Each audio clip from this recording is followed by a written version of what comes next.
Welcome back to Skidmore Family Farm. As you can see, we've started building.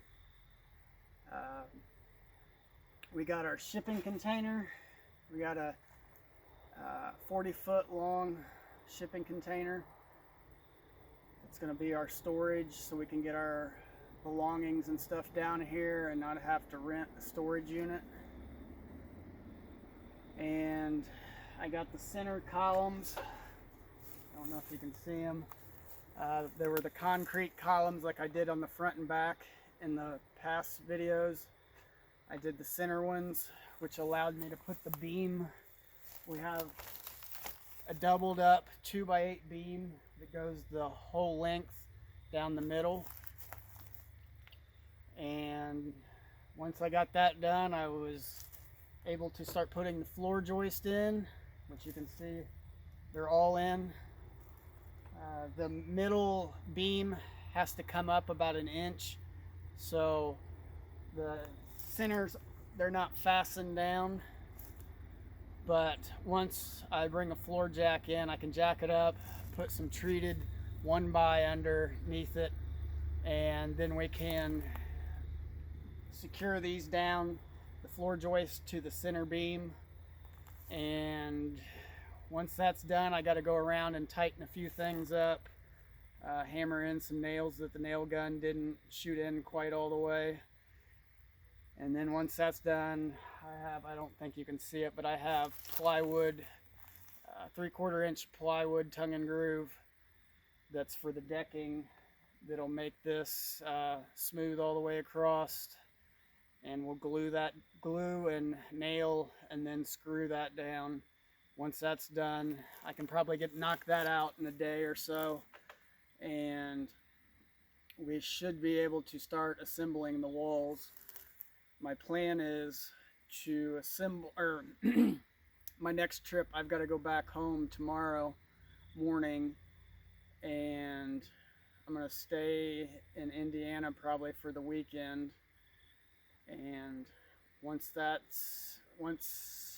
think Ashley comes back Monday. Once she gets back, I'll head back and start on the decking and pick up the load of lumber. Oh, one thing I forgot. I don't have it here. I've got the Jeep, but over at Ryan's we bought a farm truck. It's a 1987 1-ton dually, 4-door. We'll do a video on that later on, but it's a manual transmission. It's got really low gears. We're going to turn that into a dump truck and use it to haul all our necessary farm stuff, everything from grain to feed animals and feed, to the dirt when we dig out the ponds to build the driveway.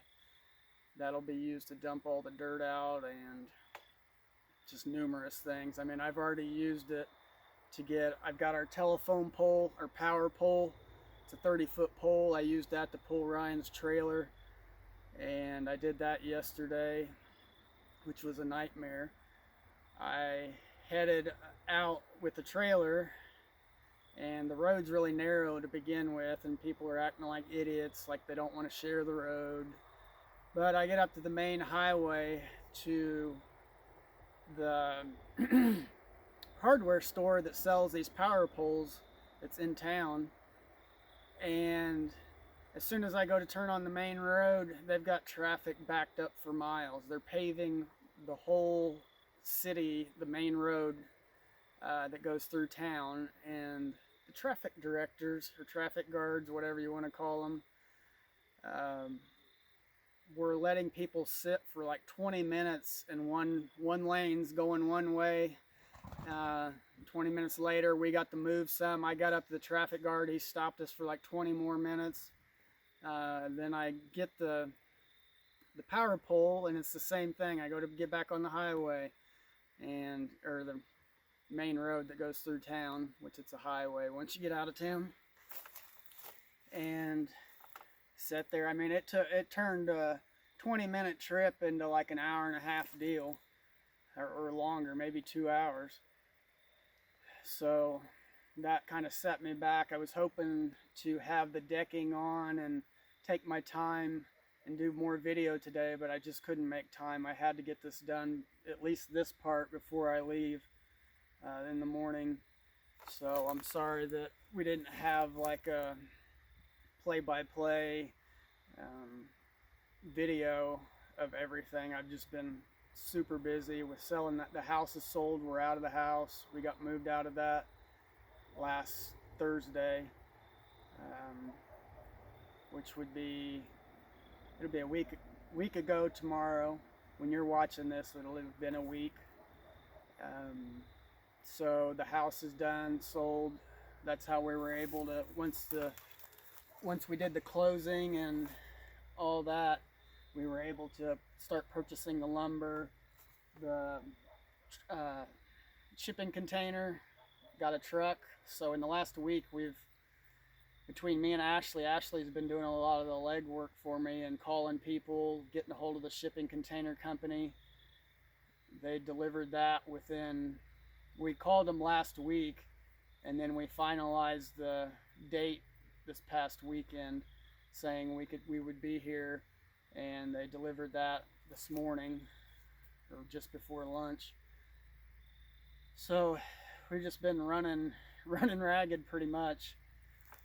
Things are kind of on hold at the hospital for me right now. This is kind of made priority since everything's progressing and house is no longer a worry, and we got to get this going and get it under roof so we can get out of the apartment that we're renting here in Manchester. And hopefully between this video and our next video, I'll be purchasing a gooseneck trailer. I found a 20-foot or 22-foot trailer. It's a 14,000 pounds, so it's heavy duty. It's about the max that we can use to pull with our truck, but we can.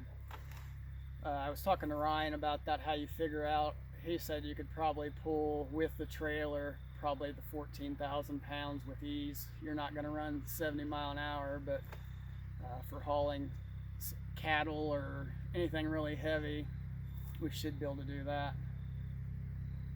And it sounds like Ryan is coming back. His four-wheeler broke down over by the old cabin site, or old homestead. And, or no, I'm not sure. I think this might be Terry and Britta. But we'll go ahead and wrap this up because I don't know if they want to be on camera. But we'll get back with you and keep on moving. Thanks for watching Skidmore Family Farm. If you haven't subscribed, please subscribe. Hit the like, hit the thumbs up to like our videos, and hit the notification bell to get all our videos. Thanks and have a great day.